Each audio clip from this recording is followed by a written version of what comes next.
Halo, perkenalkan nama saya Bayu Pratama Arianto dari kelas 11 MIPA 2. Pada kesempatan kali ini saya akan menjelaskan sedikit tentang perjalanan bangsa Eropa menuju ke Indonesia.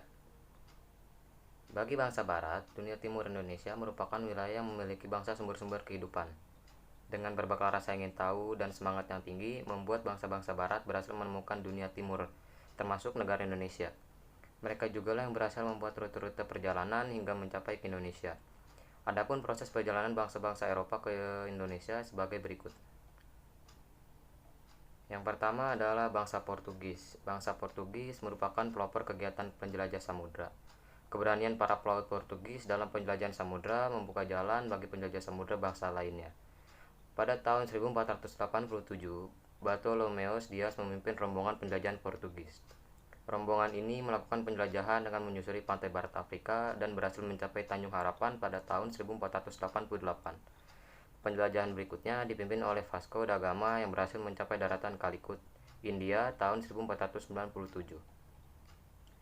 Tepatnya pada tahun 1511, bangsa Portugis berhasil menguasai Malaka dan menjalankan monopoli perdagangan di bawah pimpinan Alfonso de Albuquerque.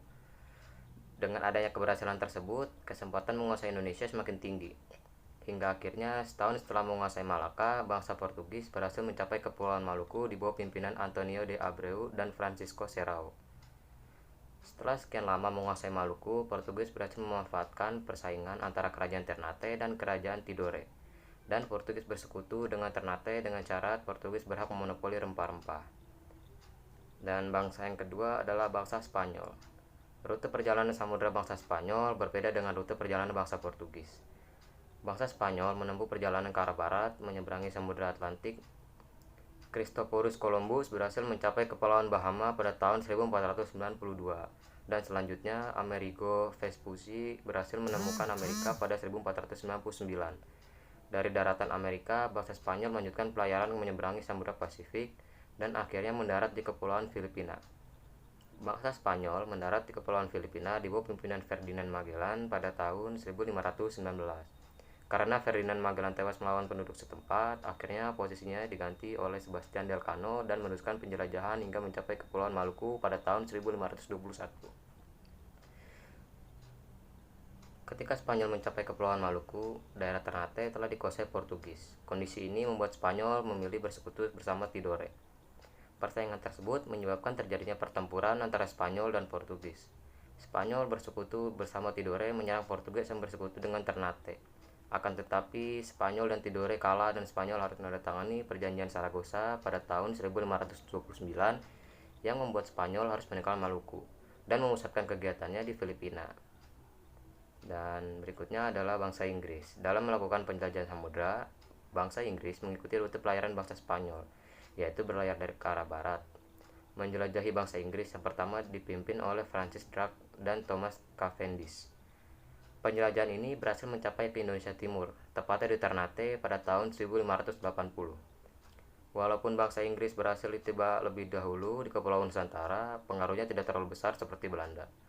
Kondisi ini disebabkan persekutuan dagang Inggris yaitu EIC terdesak oleh Belanda, dan akhirnya Inggris menyingkir ke India dan Asia Timur.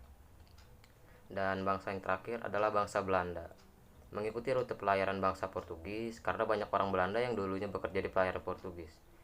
Pelayaran Belanda juga berpedoman pada buku berjudul Itinerarios of the Portuguese Indian, pedoman perjalanan ke timur atau Hindia Portugis. Buku tersebut memuat peta dan deskripsi terperinci mengenai penemuan bangsa Portugis. Bangsa Belanda melakukan penjelajahan pertama yang dipimpin oleh Cornelis de Houtman. Pada 1596, rombongan ini berhasil mendarat di Pelabuhan Banten melalui Selat Sunda. Akan tetapi, Belanda diusir oleh warga setempat karena sikap sombong dan tidak sopan.